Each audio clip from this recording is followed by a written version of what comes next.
Hello students, कैसे हैं आप सभी लोग? कैसे चल रही तैयारी आप लोगों की? मौसम भी थोड़ा ख़राब चल रहा है तो आप लोग अपनी तबीयत को ध्यान दीजिएगा, क्योंकि मेरी तबीयत तो ख़राब हो चुकी है और अभी थोड़ा बेटर फील कर रहा हूँ एक हफ्ते से।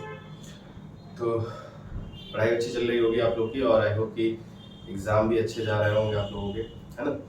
तो चलिए अच्छे से तैयारी करिए और हम लोग आगे का लेक्चर स्टार्ट करते हैं। तो आज का जो लेक्चर होगा, अच्छा पिछला वाला जो लेक्चर था वो ह्यूमन आई से रिलेटेड था। हम लोगों ने डिफेक्ट्स देखे, ह्यूमन आई का स्ट्रक्चर देखा, पूरा कैसे वर्क करता है ये देखा, और उसके बाद हम लोगों ने उसके डिफेक्ट्स और उसके करेक्टनेस को देखा। अब इसी कड़ी में आगे का जो लेक्चर होगा human I and colourful world का ही टॉपिक चैप्टर है, जिसमें आपका एक टॉपिक होगा प्रिज्म, या कुछ बुक्स में अलग से चैप्टर होगा। तो आज हम लोग प्रिज्म स्टार्ट करेंगे।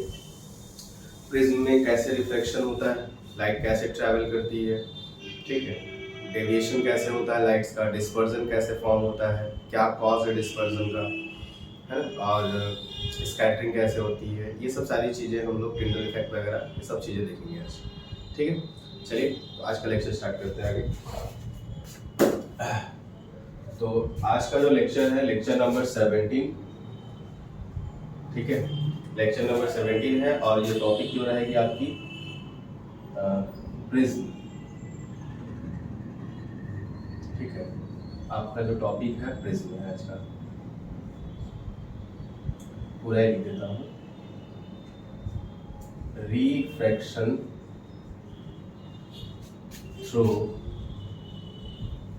A glass through a glass prism. ठीक है, ये आज का टॉपिक है और इसी पे हम लोग आज पूरा लेक्चर अपना कंप्लीट करेंगे। ठीक है, इसके कंप्लीट होने के बाद हम लोग क्या करेंगे अपना, मेरे ख्याल से एक लेक्चर ही होगा ये, एक लेक्चर में मैं उसको कंप्लीट कर दूंगा पूरा। इस लेक्चर के बाद हम लोग फिर अपना नया सेकेंड टर्म का यूनिट स्टार्ट करेंगे, इलेक्ट्रिसिटी वगैरह। ठीक है, तो चलिए स्टार्ट करते हैं। रिफ्रैक्शन थ्रू ग्लास प्रिज्म, आप हेडिंग डाल दीजिएगा अपनी। ठीक है, मैं आपको पूरी चीज़ें आपको बताता हूँ कैसे कैसे चीज़ें होती हैं। Refraction through a glass prism, यही आपका हेडिंग भी है। ठीक है, तो आपको पता है कि प्रिज्म क्या होता है ना, जो हम लोग लैब में प्रिज्म यूज़ करते हैं। तो जो लैबोरेटरी प्रिज्म होता है हम लोगों का, वो कैसा होता है, मतलब 5 फेसेस होती है ना, आपने देखा होगा इस तरह से, ऐसे होता है, ऐसे ऐसे, और सामने तो दो आपके दो ऐसे रेक्टेंगुलर फॉर्म रहेंगे और सामने एक ट्रायंगल होगा ऐसे, पीछे भी एक ट्रायंगल होगा और नीचे एक आपका क्या होगा, रेक्टेंगुलर सरफेस, मतलब कुल मिला के 5 फेसेस होंगे उसमें। ठीक है, तो ऐसे जो इससे को हम क्या कहते हैं, प्रिज्म कहते हैं। ठीक है, मैं आप उसका एक फ्रंट पार्ट यूज करूंगा और उसी से रिफ्लेक्शन हम लोग अपना दिखाएंगे कैसे होता है रिफ्लेक्शन।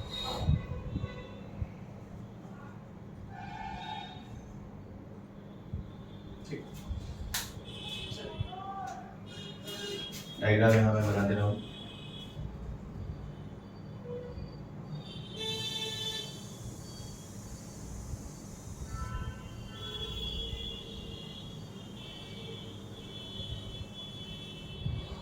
ये आपका एक प्रिज्म हो गया।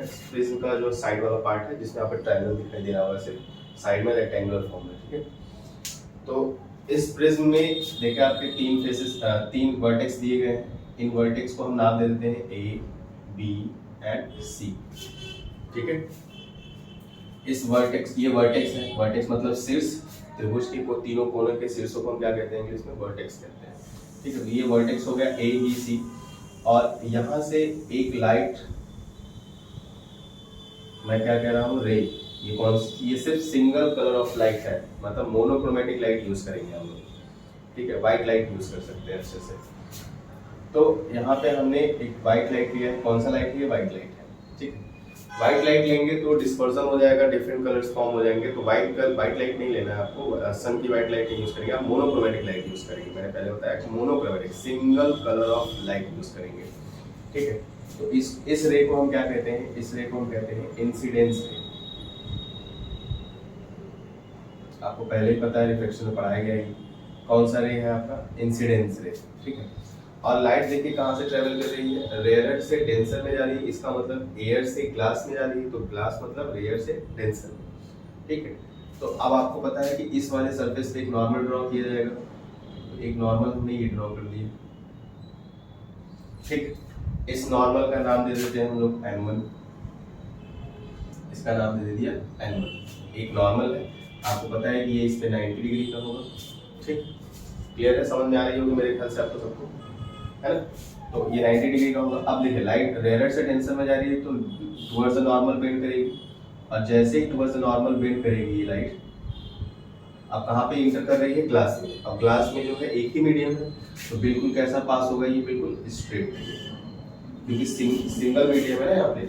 सिंगल मीडियम है तो लाइट का बेंडिंग होगा नहीं। पहले रेयर से डेंसर में बेंड हो गया हमारा, अब बेंडिंग होने के बाद ये सीधे सीधे क्या होगी, स्ट्रेट वे में पास हो जाएगी और सेकेंड सरफेस AC के किसी पॉइंट पे इंसिडेंस करेगी। ठीक है, इस वाले इंसिडेंस रे को हम नाम दे देते हैं PQ। ठीक है, इसका नाम दे दिया हमने P और इसका नाम दिया Q। ठीक है, इसका नाम दे दिया क्या, PQ नाम दे दिया। PQ हमारा इंसिडेंस रे है हमारा। ठीक है,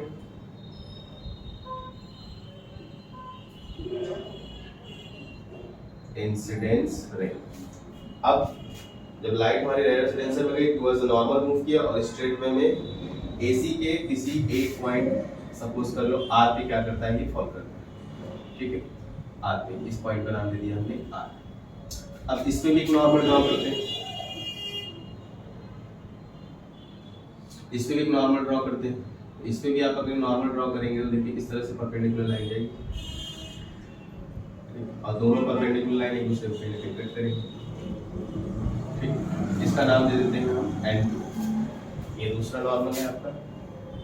ठीक है, ये दूसरा नॉर्मल है, इसका नाम दे दिया हमने N2 और ये पॉइंट जो है हमारा R है। ठीक है, अब लाइट देखिए ग्लास से एयर में जा रही है, तो लाइट डेंसर से रेयर जाएगी तो क्या होगा, away from the normal, normal से दूर हटेगी। तो इस तरह से ये लाइट हमारी क्या करेगी, इमर्ज हो जाएगी जब बाहर निकलेगी।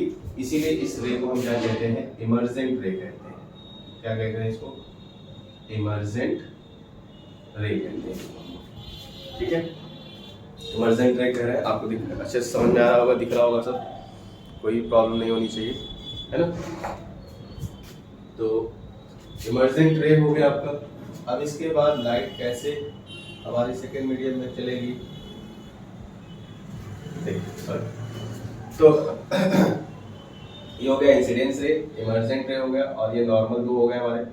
ठीक है, इस तरह से लाइट। तो आप अगर आपसे क्वेश्चन पूछा जाता है define the reflection through a glass prism, तो आप लिखेंगे first we take a incidence ray PQ and fall on the surface AB at point Q, है ना, of the prism.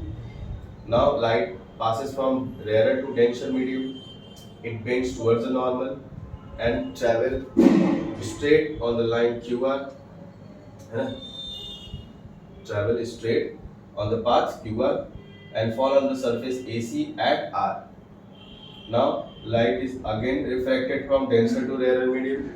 It bends away from the normal and passes through the direction RS, है ना। किस direction से पास हो जाएगी हमारी, RS के डायरेक्शन से पास हो जाएगी। तो इस तरह से रिफ्लेक्शन हमारा प्रिज्म का होता है। ठीक है, अच्छा अब इसके बाद ये जो आप देख रहे हैं साइड, इसमें जो ये एंगल है, इस एंगल को हम क्या नाम देते हैं, इसको कहते हैं एंगल ऑफ प्रिज्म, है ना। एंगल ऑफ प्रिज्म कहते हैं या प्रिज्म एंगल कहेंगे। ठीक है, अच्छा उसके बाद अगर इस इंसिडेंस रे को अगर हम फॉरवर्ड डायरेक्शन में मूव करें, ऐसे आगे की तरफ,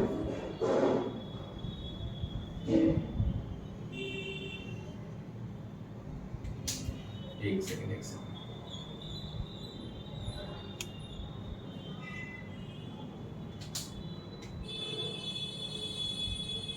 ठीक है। अब अगर इस रे को हम इस फॉरवर्ड डायरेक्शन में ही ऐसे आगे की तरफ मूव कराएं, तो आप देख रहे हैं ऐसे लाइट निकलेगी। इसको डॉट डॉट कर रहा हूँ क्योंकि ये कोई एक्चुअल लाइट तो है नहीं, मैं बस ऐसे दिखाना चाह रहा हूँ। ठीक, तो इंसिडेंस रे को हमने आगे बढ़ा लिया है और दूसरा जो इमर्जेंट रे है इसको हमने क्या किया, पीछे की तरफ बढ़ाया है ना। तो इमर्जेंट और इंसिडेंट रे दोनों देखिए एक दूसरे को कहीं ना कहीं कट करेंगे। तो जब कट करेंगे तो इनके बीच में देखिए एंगल बन रहा है, ये है ना। इस एंगल को रिप्रेजेंट करते हैं हम लोग डेल्टा से, और इस डेल्टा का जो नाम होता है इसको कहते हैं एंगल ऑफ डेविएशन, है ना। इसको कहते हैं एंगल ऑफ डेविएशन। ठीक है, कोई भी दिक्कत नहीं होनी चाहिए कहीं भी से भी। तो ये एंगल ऑफ डेविएशन हो गया हमारा। ठीक, अब आते हैं फिर से आगे की तरफ। ये देखिए इंसिडेंस रे है और नॉर्मल है, तो इनके बीच में जो ये एंगल बन रहा होगा इसको कहते हैं एंगल ऑफ इंसिडेंस। मैं इसका नाम दे दिया I1।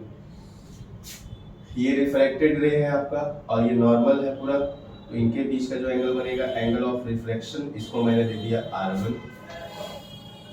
ठीक है, अब ये जो बाहर लाइट यहाँ से निकल रही है ये भी इमर्जेंट रे है, तो इसका भी नाम हमने दे दिया एंगल ऑफ E और इसको लिख देते हैं हम लोग I2 के बराबर।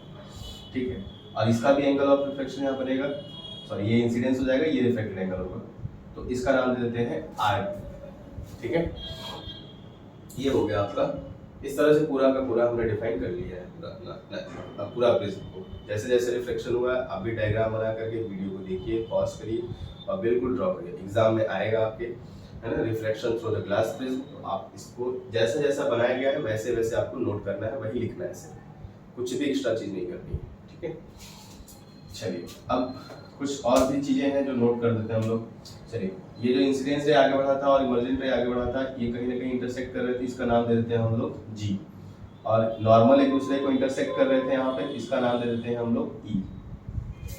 ठीक है, सारे पॉइंट्स का नाम दे दिया हम लोगों ने। अब मैं कुछ इसके एंगल से रिलेटेड कुछ चीजों के बारे में बात कर रहा हूँ। ठीक है, कुछ रिलेशन के बारे में बात कर रहा हूँ। ठीक है, अच्छा, इस ग्लास प्रिज्म का रिफ्रैक्टिव इंडेक्स मान लेते हैं कितना है, n है। ठीक है, रिफ्रैक्टिव इंडेक्स कितना है, n है। तो इसके फॉर्मूले को भी मैं आपको डिराइव कर दे रहा हूँ, थोड़ा लेंथी फॉर्मूला है ना। तो फॉर्मूला भी नहीं तो रिलेशन जान लेते हैं कि इंसिडेंस रिफ्लेक्शन में एंगल ऑफ डेविएशन में क्या रिलेशन होता है, सपोज कभी पूछ ले। ठीक है, हालांकि ये सिलेबस में इतना ज़्यादा तो नहीं है, ICSE के सिलेबस में है ये, बस आपको प्रिज्म से रिफ्लेक्शन ही करना है, बट आप थोड़ा और जानकारी ले लीजिए एक्स्ट्रा में। ठीक है, चलिए तो अब आगे देखते हैं और चीज़ों को समझते हैं कि कौन सी चीज़ कैसे होगी। एक सेकेंड,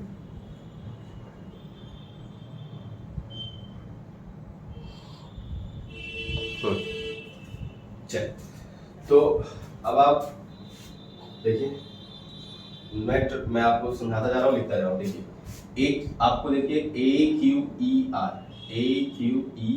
ये आपको एक क्वाड्रिलेटरल दिखाई दे रहा है, तो इसमें ले लेते हैं हम लोग N क्वाड्रिलेटरल, कौन सा, AQEN,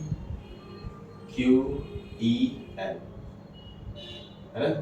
ऐसे ये क्वाड्रिलेटरल जो है ये तो है क्या आपका एक साइक्लिक क्वाड्रिलेटरल है ना, बट कोई दिक्कत नहीं, हम उसको अपने तरीके से करते हैं।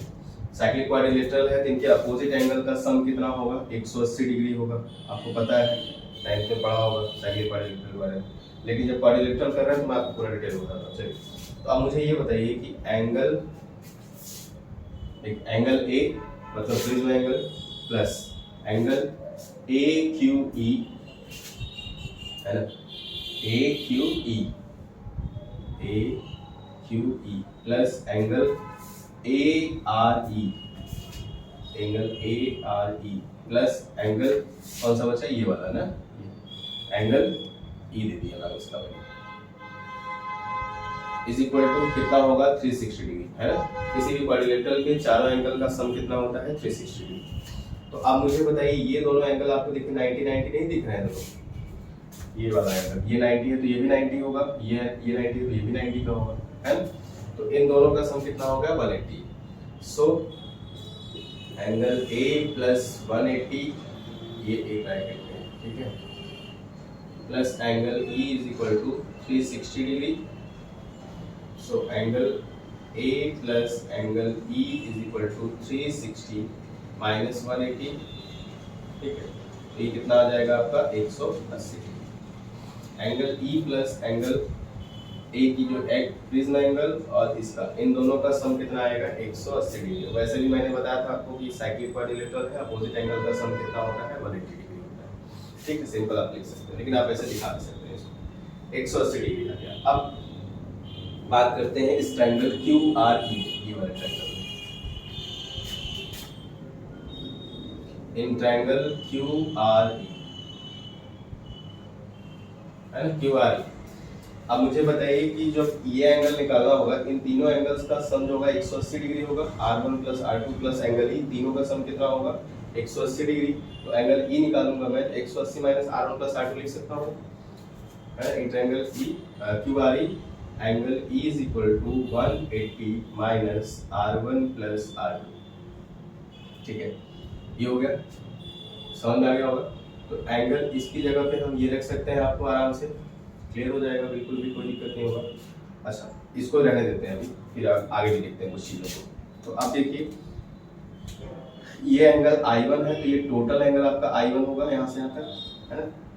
PQN1 ये I1 है, तो GQE ये पूरा टोटल क्या होगा I1, अपोजिट एंगल होगा। तो अगर इस एंगल को फाइंड करना होगा, इस वाले एंगल को, तो I1 माइनस R1 लिखेंगे तो ये आ जाएगा। दूसरा ट्रायंगल कौन सा है, इन ट्रायंगल GQR, इस छोटे वाले ऊपर वाले ट्रायंगल, इन ट्रायंगल GQR। तो अगर इसकी वैल्यू लिखेंगे तो क्या आएगा I1 माइनस R1, और इसकी जो वैल्यू आएगी ये I1 माइनस R2 आएगी। ठीक है, तो अगर मैं कहूँ कि ये एक्सटीरियर एंगल है ये, तो एंगल में किसी ट्रायंगल में एक्सटीरियर एंगल जो होता है अपने ट्रायंगल के अंदर अपोजिट दोनों इंटीरियर एंगल के क्या होता है, अपोजिट इंटीरियर एंगल के सम के इक्वल होता है। तो अगर यहाँ पे लिखा जाए एंगल, है ना, एंगल ऑफ डेल्टा, या डेल्टा लिखें इधर इसको, तो ये हो जाएगा कितना हो जाएगा इन दोनों के सम के बराबर। तो I1 minus R1 plus I2 minus R2। समझ में आ रहा है ये एंगल हो जाएगा आपका I1 माइनस R1, ये होगा I2 माइनस R2। तो ये वाला जो होगा इन दोनों के सम के इक्वल हो जाएगा। ठीक है, तो यहाँ से देखिए क्या मिल जाएगा आपको, delta is equal to I1 plus I2 minus R1 plus R2। ठीक है, ये मिल गया आपको। तो इस तरह से आप डेविएशन निकाल सकते हैं। अगर अब इसका यूज अगर यहाँ पे मैं रख दूंगा, यहाँ पे है ना, इक्वेशन फर्स्ट और सेकंड से, इसका नाम देते हैं इक्वेशन थर्ड। ठीक है, तो from equation first and second,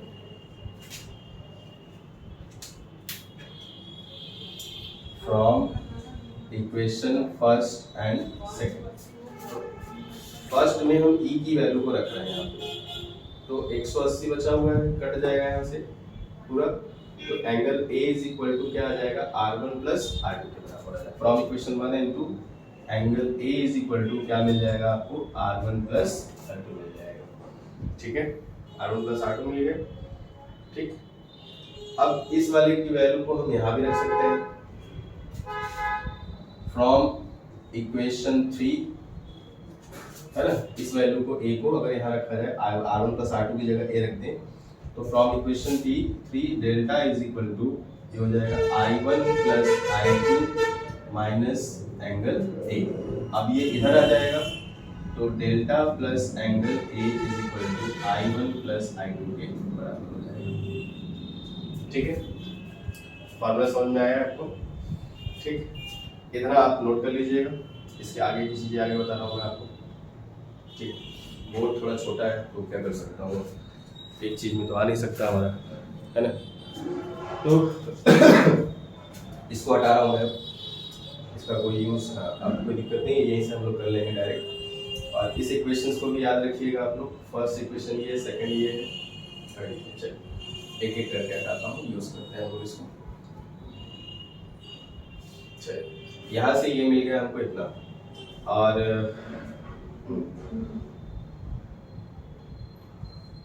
ठीक, तो इसमें रिलेशन याद रखिएगा ना, प्रिज्म एंगल और एंगल ऑफ डेविएशन में क्या रिलेशन होता है, दोनों इंसिडेंस एंगल और इमर्जेंट एंगल के सम के इक्वल होता है ये।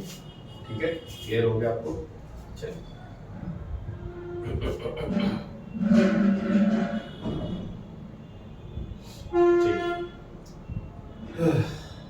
चलिए ये इक्वेशन हम डाल देते हैं, ये 3 हो गया था, ये इक्वेशन हमारा 4 हो जाएगा, और ये इक्वेशन हमारा 5 है। छोटा सा पार्ट और बचा हुआ है, इसका यूज नहीं है, इसको हटा देते हैं हम लोग। तो अब मुझे अब ये बताइए कि अगर मैं मिनिमम डेविएशन की केस में, अगर मिनिमम डेविएशन क्या होता है वो भी मैं बता देता हूँ। पहले आप देख लीजिए कि कंडीशन क्या है। ये आपका कंडीशन है, कंडीशन में कौन सा कंडीशन है? फॉर मिनिमम डेविएशन, है ना। अगर एंगल ऑफ डेविएशन हमारा मिनिमम हो तो उस केस में क्या होता है, ठीक है। For minimum deviation I1 is equal to I2, है ना। I1 और I2 हमारे क्या होते हैं? बराबर होते हैं, और इसको हम मान लेते हैं बराबर है तो कितना? IK, है ना। और R1 is equal to R2 और इसको मान लेते हैं कितना? RK, ठीक है। जब मिनिमम डेविएशन होता है तो I1 जो होता है I2 के बराबर, मतलब angle of incidence angle of immersion बराबर होते हैं। पहला रिफ्लेक्टेड एंगल दूसरा इंसिडेंस एंगल हमारा इक्वल होता है, R1 R2 बराबर होता है। So from equation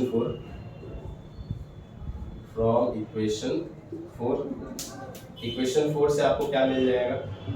angle A is equal to R plus R मतलब 2R, so R is equal to कितना हो जाएगा? एंगल A बाई 2 हो जाएगा, एंगल A बाई 2, ठीक। और फ्रॉम इक्वेशन 5, है ना, पांचवें इक्वेशन से क्या मिल जाएगा आपको? I1 I2 की जगह I रख दें तो डेल्टा प्लस A, है ना, delta plus A is equal to I plus I, तो I इज इक्वल टू कितना हो जाएगा? डेल्टा प्लस एंगल A, तो I इज इक्वल टू कितना हो जाएगा? Delta A plus I2। अच्छा, मिनिमम डेविएशन केस लगा रहे हैं तो यहाँ एंगल जो डेविएशन होगा वो मिनिमम हो जाएगा, ठीक है। ये डेल्टा M लिख देंगे इसको, ठीक। क्या लिख देते हैं? एंगल ऑफ डेविएशन बिकम, ठीक। ये तीन चीजें मिनिमम डेविएशन के केस में ये तीन चीजें होती हैं। तो यहाँ से देखिए आपको R की वैल्यू मिल गई और यहाँ से I की वैल्यू मिल गई, ठीक। I और R मिल गए आपको, तो जब I और R मिल जाएंगे आपको यहाँ से, अब मुझे बताइए इंडेक्स के बारे में अगर रिलेशन फाइंड आउट किया जाए तो फ्रॉम स्नेल्स लॉ,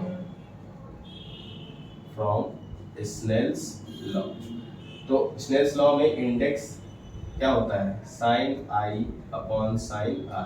अगर आपको रिफ्लेक्टिव इंडेक्स ऑफ ग्लास पूछा जाए तो रिफ्लेक्टिव इंडेक्स ऑफ ग्लास लिख सकते हैं with respect to air, ANG भी लिख सकते हैं इसको, है ना। तो मैं लिख रहा हूँ रिफ्लेक्टिव इंडेक्स ऑफ ग्लास, है ना। Reflective index of glass mu is equal to क्या होगा? Sine I upon sine R। और आपके पास देखिए I की वैल्यू और R की वैल्यू आपके पास यहाँ गिवन है, तो I की वैल्यू देखिए क्या दिया हुआ है? Sine A plus sigma M by 2 divide by sine A by 2। मेरे ख्याल से ये आपको समझ में आ गया होगा। ये 12th में भी आप 12th में प्रूवेंस है इसका, है ना। ये आपका complete reflective index glass prism का प्रूवेंस है, ठीक है। इसको अच्छे से देख लीजिए, समझ लीजिए, कहीं भी कोई दिक्कत हो, कोई प्रॉब्लम हो, आप इसको पूछ सकते हैं दोबारा हमसे, हम आपको फिर से समझा देंगे। कहीं भी कोई दिक्कत नहीं होना चाहिए, ठीक है। चलिए, तो ये रहा आपका आज का reflection through the glass prism. अब ग्लास प्रिज्म से जब हम single ray of colour light को ना देख करके, बल्कि अगर कोई वो combination of light, white colour का यूज करें, सन की लाइट का यूज करें, तो उसके क्या क्या फिनोमिना हैं, उसमें क्या क्या चीजें होती हैं, ये चीजें हम लोग अब देखेंगे, ठीक है। चलिए आगे बढ़ते हैं फिर।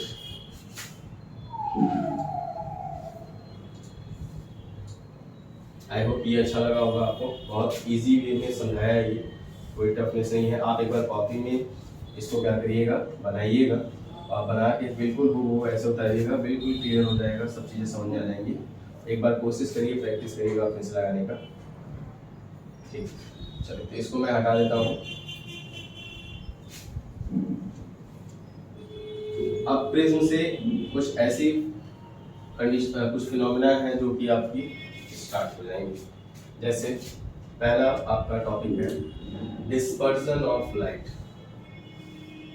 है ना, डिस्पर्जन ऑफ लाइट। अब डिस्पर्जन ऑफ लाइट होता क्या है, पहले इसको समझते हैं, उसके बाद समझते हैं कि इसमें क्या क्या चीजें होती हैं, ठीक है।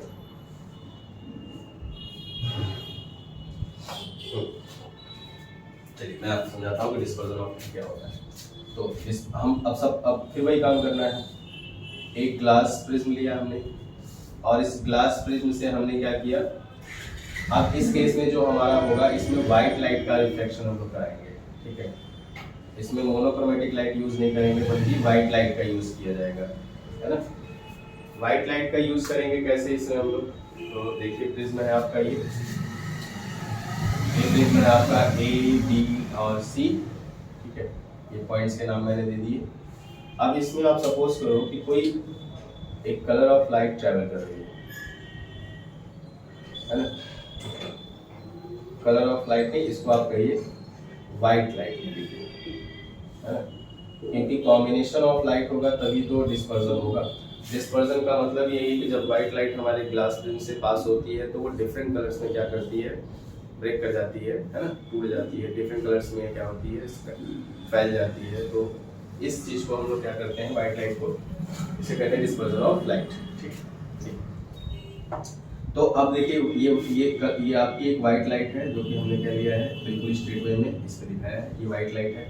अब ये जो व्हाइट लाइट होगी, देखो अगर रिफ्लेक्शन ना हो तो निकलना कैसे चाहिए, स्ट्रेट वे में इस तरह से, लेकिन ऐसा नहीं होता है।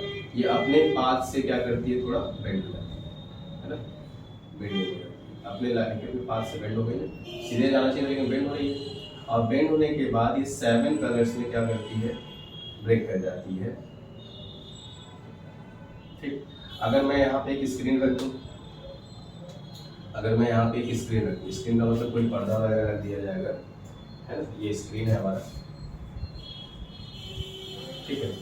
स्क्रीन अगर रख दिया जाए तो इस तरह से जब फर्स्ट सरफेस से जब लाइट रिफ्लेक्ट होती है तो पहले डेविएशन कम होता है लाइट का, लेकिन जैसे ही सेकंड सरफेस पे पहुंचती है उसके बाद ये लाइट क्या करती है, डिफरेंट कलर्स के स्पॉट्स में क्या करती है, अलग अलग हो जाती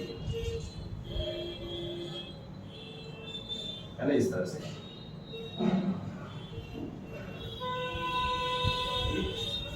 तो इस फिनोमिना को हम क्या कहते हैं, डिस्पर्जन ऑफ लाइट। अभी यहाँ पे व्हाइट लाइट था, लेकिन जब आप स्क्रीन पे देखेंगे तो यहाँ पे आपको वॉयलेट कलर का एक बैंड दिखाई देगा, है ना, इंडिगो कलर का एक बैंड दिखाई देगा। बैंड मतलब जो आप पहनते हैं बैंड, रबर का बैंड, उस कलर की छोटी छोटी पट्टियाँ दिखाई देंगी आपको, ठीक है। ये वॉयलेट हो गया आपका, ये हो गया इंडिगो, ये हो गया ब्लू, ये हो गया ग्रीन, येलो, ऑरेंज और ये रेड। इस तरह से 7 कलर्स में भी, 7 कलर्स में हमारा जो व्हाइट लाइट है वो स्प्लिट हो जाता है। तो स्प्लिट होने की इस प्रक्रिया को हम क्या कहते हैं, डिस्पर्जन ऑफ लाइट। तो आप सिंपल सी डिफिनेशन अगर आप लिखना चाहते हैं तो लिखेंगे when white light is passes through the glass prism, है ना, when white light is passes through a glass prism, है ना, इट स्प्लिट इनटू 7 कलर्स, है ना, इट स्प्लिट इनटू 7 कलर्स।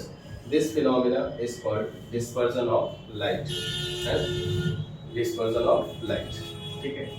ये violet, indigo, green, blue, green, yellow, orange, red मतलब बैंगनी, आसमानी, नीला, हरा, पीला, ऑरेंज मतलब नारंगी और आर मतलब रेड मतलब लाल, ठीक है। इस तरह से ये 7 कलर्स में डिस्ट्रीब्यूट हो जाती है। अच्छा, ठीक है, डिफिनेशन अगर मैं चाहूँ लिख देता हूँ, the phenomena of decomposition of white light, the phenomena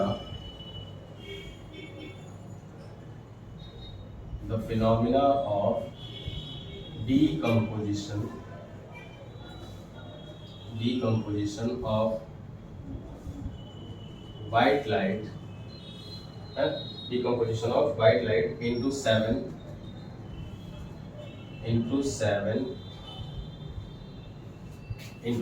component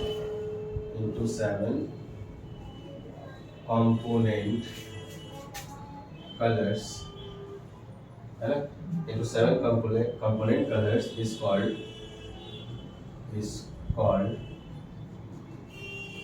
dispersion of light, है ना। तो 7 कलर्स में व्हाइट लाइट का डिकम्पोज होना ही क्या कहलाता है हमारा, स्प्लिट होना, डिकम्पोज होना, है ना, ये सब क्या कहलाता है हमारा, डिस्पर्जन ऑफ लाइट कहलाता है, ठीक है।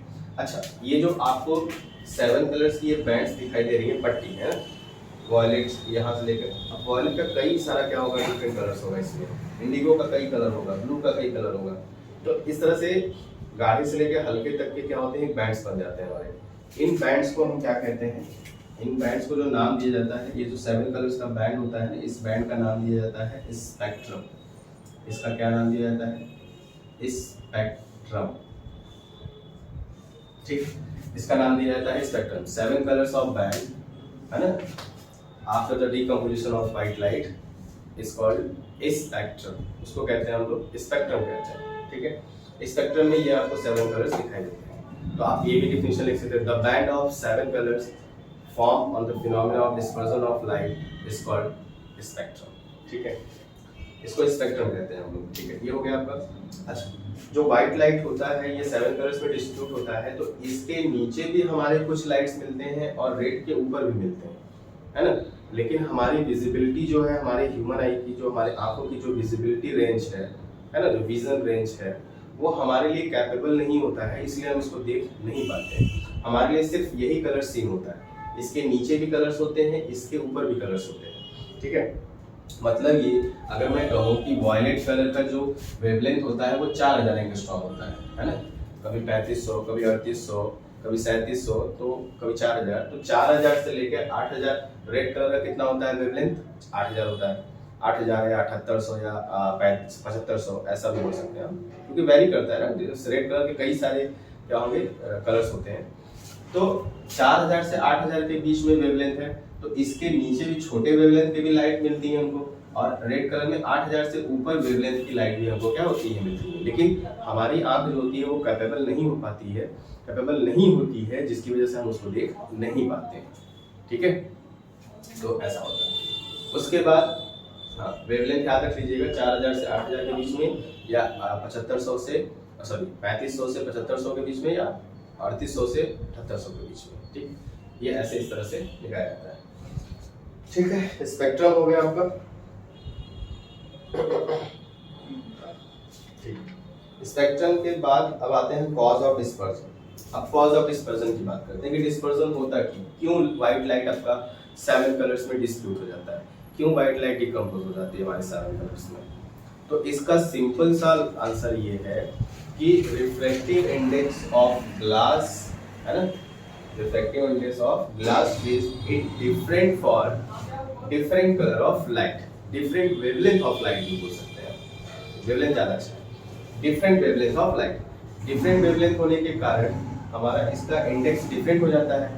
तो जब डिफरेंट इंडेक्स होगा, डिफरेंट वेवलेंथ होगी, तो इनका बेंडिंग भी तो डिफरेंट होगा, क्योंकि लाइट हमारी किधर से किधर चल रही है, डेंसर से डेंसर जा रही है, और डिफरेंट कलर्स के वेवलेंथ है। तो वेवलेंथ हमने बताया था, आपको याद होगा, स्नेल्स लॉ जब पढ़ा रहा था मैं, तो वहाँ बताया था कि वेवलेंथ में चेंजेस होता है। जब रेडियो से डेंसर जाती थी तो ग्लास आपकी लाइट जो होती थी उसकी वेवलेंथ कम हो जाती थी। तो यहाँ पे जब लाइट होती है तो वेवलेंथ कम होने के कारण इनका बेंडिंग सबसे ज़्यादा होता है। तो ठीक है, तो इसका कॉज लिखेंगे, मैं आपको लिख देता हूँ इसको। कॉज इसका क्या होता है,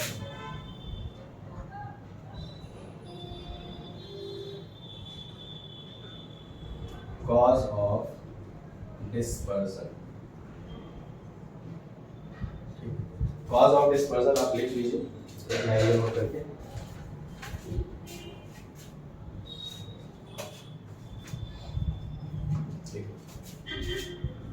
The cause of dispersion, the cause of dispersion is the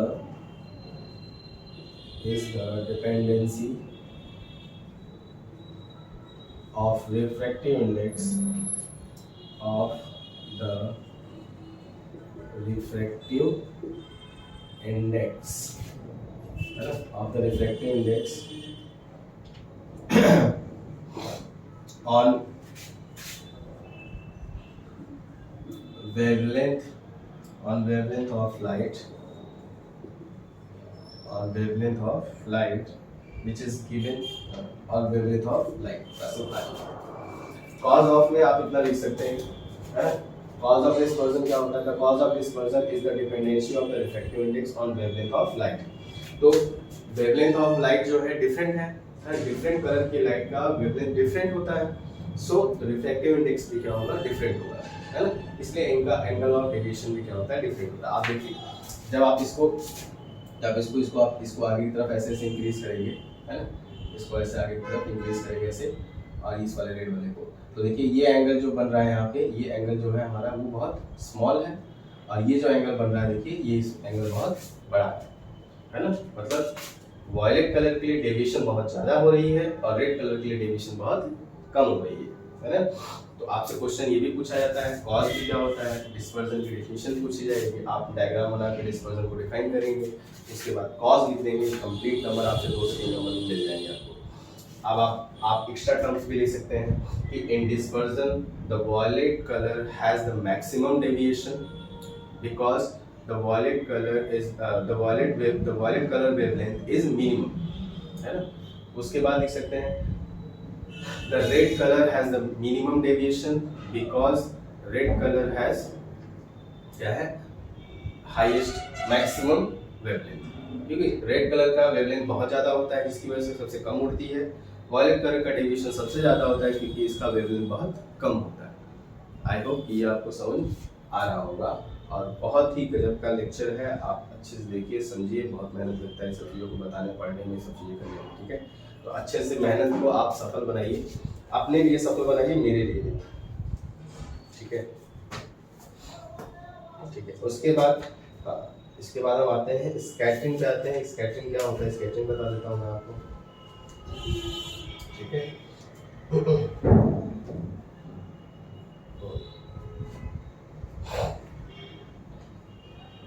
scattering of light,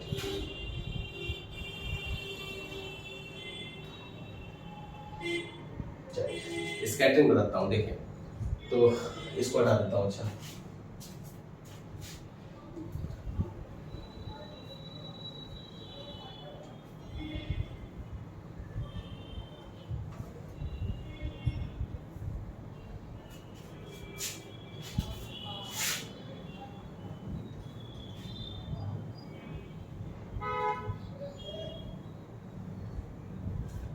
scattering of light क्या होती है, हेडिंग डाल दीजिए scattering of light.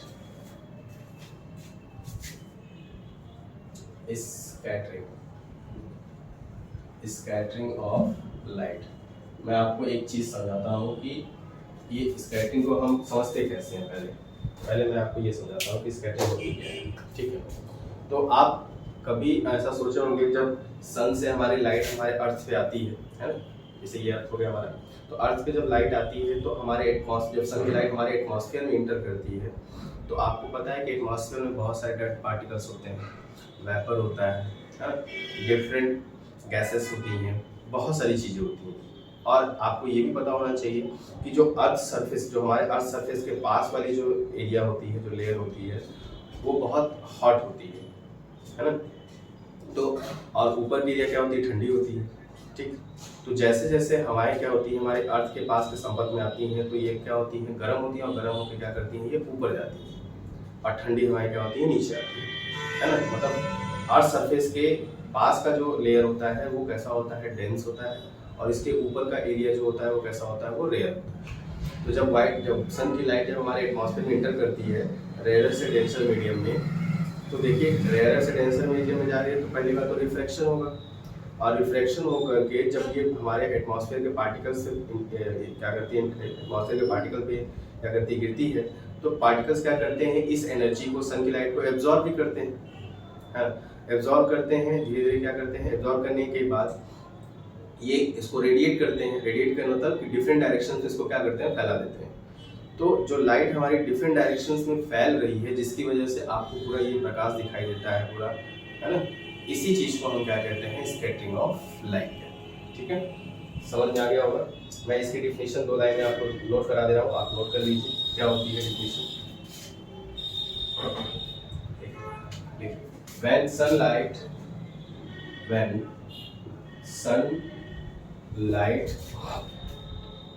enter the earth atmosphere, enters the earth atmosphere, enters the earth atmosphere, enter the earth atmosphere, air and air and water vapor molecules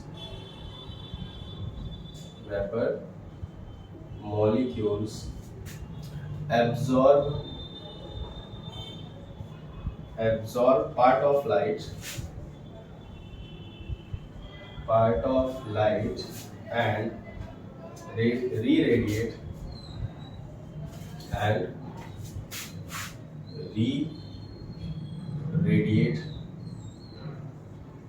in different and re-radiate it to all directions. ठीक, this is called scattering of light.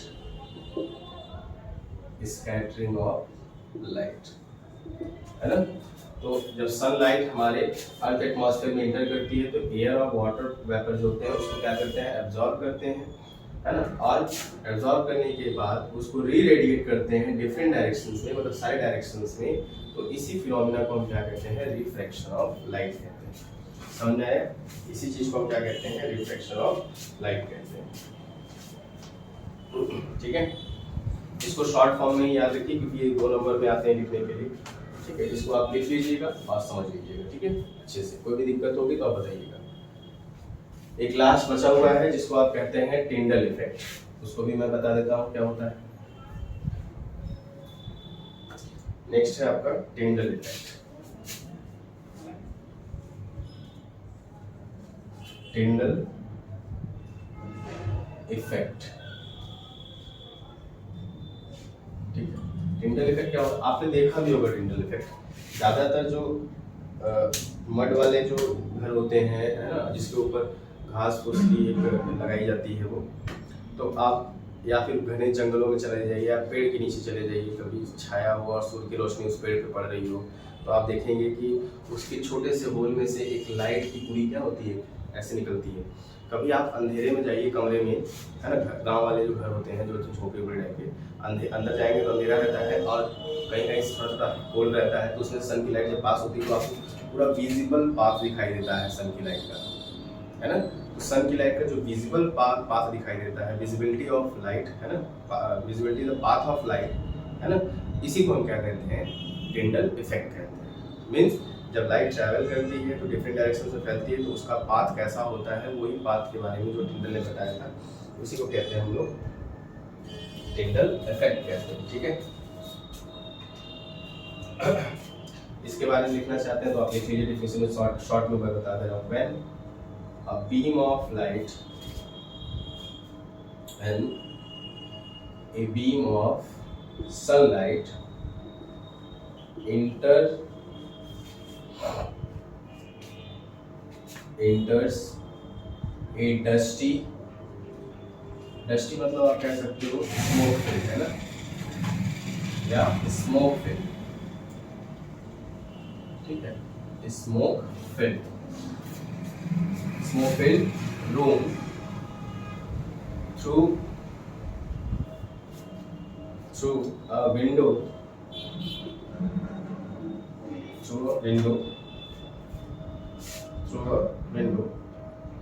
then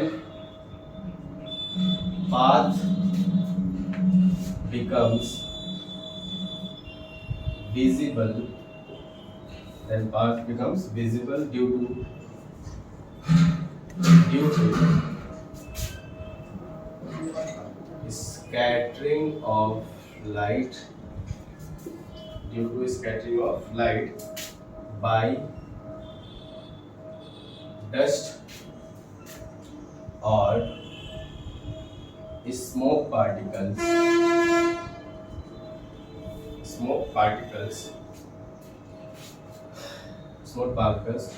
This phenomena